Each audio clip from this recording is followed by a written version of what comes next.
In the quiet hills of Montana, where the wind whistled through the tall grass and the sun dipped low over endless fields, there lived a woman named Clara Dawson. She was a widow, young, beautiful, and misunderstood. Her husband had died only 2 years after their marriage, and though Clara had done everything to be a good wife, her husband's family never forgave her for his death.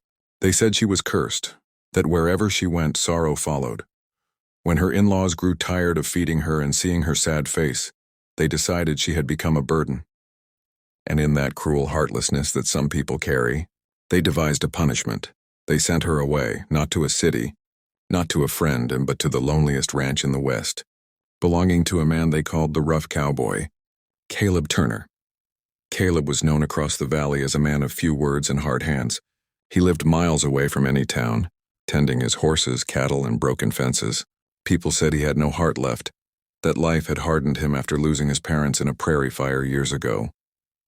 So when Clara arrived at his doorstep, wearing a faded dress and carrying a single suitcase, he looked at her with suspicion.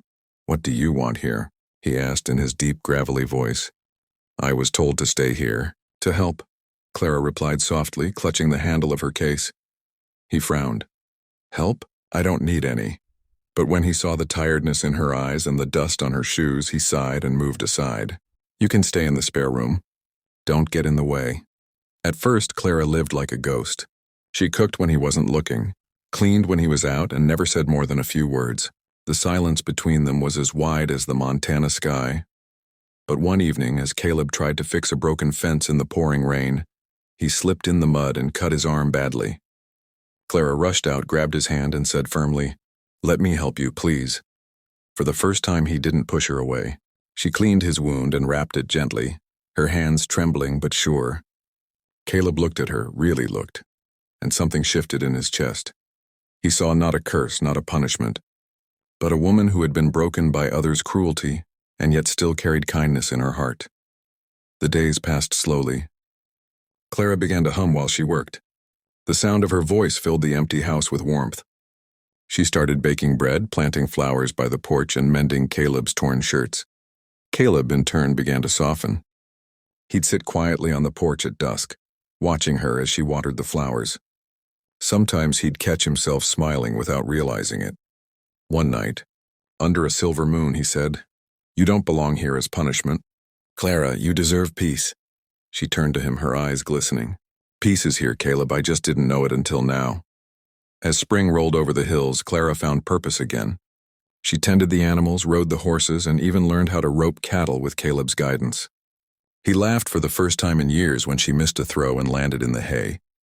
They began to share meals, then stories, and soon, secrets.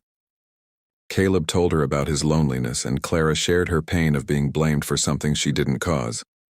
One evening, she asked quietly, "Do you believe people can start over?" Caleb nodded, only if they stop listening to those who say they can't. By the time summer came, the ranch was no longer a lonely place. Flowers bloomed, laughter echoed, and love silently took root.